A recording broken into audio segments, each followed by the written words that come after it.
चीनी technology company Huawei से मुतल्लक एक नए तनाज़े ने चीनी जासूसी, हसास अदारों के एहलकारों की भर्तियां और दुनिया भर में अपना असर रसूख फैलाने की एक खुफिया प्रोग्राम पर रोशनी डाली। मुबैना तौर पर बरतानवी हसास अदारे MI6 के एक साबिक जासूस की मदद से तैयार की गई एक दस्तावेज में चीन पर यह इल्ज़ाम आयद किया गया है कि उसने सियासतदानों समेत अहम बरतानवी शख्सियात पर अपना असर अंदाज होने की कोशिश की ताकि वो दुनिया की सबसे बड़ी मवासलाती कंपनियों में से एक हवावे के बरतानिया में कारोबार की हमायत करे।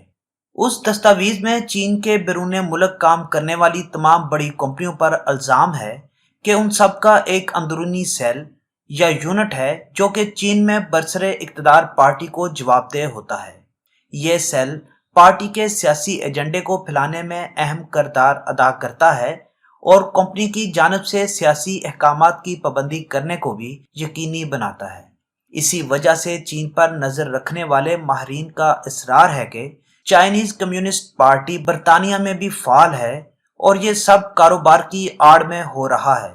एक चीनी माहिर का कहना है, पार्टी का असर रसूख हर जगह है और चीन के लिए कारोबार और सियासत को अलग रखना मुमकिन नहीं। पार्टी के 9 करोड़ 30 लाख अरकान हैं, उनमें से कई को बैरून मुल्क कंपनियों में खुफिया तौर पर मुलाजमत पर रखवाया गया है।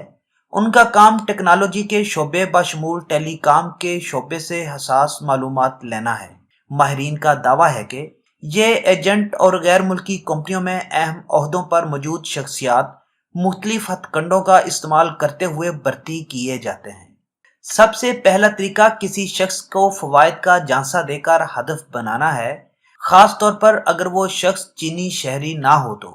मगरिब में उसके मानी चीन में किसी अहम और पुरकशिश कारोबारी सफर की दावत, मुश्किल में गिरी कंपनियों की माली मदद या फिर किसी बड़ी कंपनी के बोर्ड ऑफ डायरेक्टर्स के ओहदे पर फायज करवाना होता है। बाज़ औक़ात लोगों को बारी रकूम भी दी जाती हैं जिससे उनकी जिंदगी बदल सकती है। इस तरह के तरीकाकार का इस्तेमाल गुज़िश्ता 10 से 15 साल में बहुत ज़्यादा बढ़ गया है और उनका निशाना ताकतवर और अहम शख्सियात होती हैं। लेकिन माहिरीन का कहना है कि चीन के अंदर लोगों को भर्ती करने के तरीकाकार इतने पुरकशिश नहीं। वहां पर शख्सियात के खानदान को डराना धमकाना, ब्लैकमेल करना और मगरबी कारोबारी शख्सियात के लिए हनी ट्रैप का इस्तेमाल करना है। हनी ट्रैप का मतलब किसी भी शख्स को किसी खूबसूरत खातून से इत्तफाकन मिलवाना होता है। उस खातून से उस शख्स की मुलाकातों को खुफिया तरीके से रिकॉर्ड किया जाता है और फिर उस मवाद को ब्लैकमेल करने के लिए इस्तेमाल किया जाता है। चीन में काम कर चुके एक बरतानवी ताजिर का कहना है कि चीनी हुकूमत अपने मुल्क में हनी ट्रैप का तरीकाकार इस्तेमाल करने में महारत रखती है। ये आमतौर पर चीन की वजारत दाखिली सलामती का काम होता है।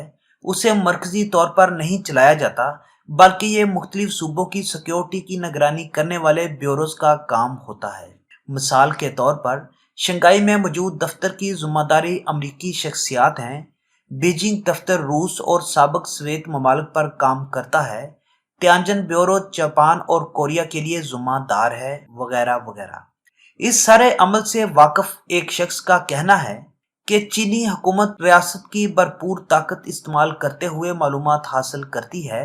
उसमें वसी पैमाने पर इंटरनेट पर जासूसी करके मालूमात हासिल करना और इंडस्ट्री के माहिरीन को हदफ बनाना होता है।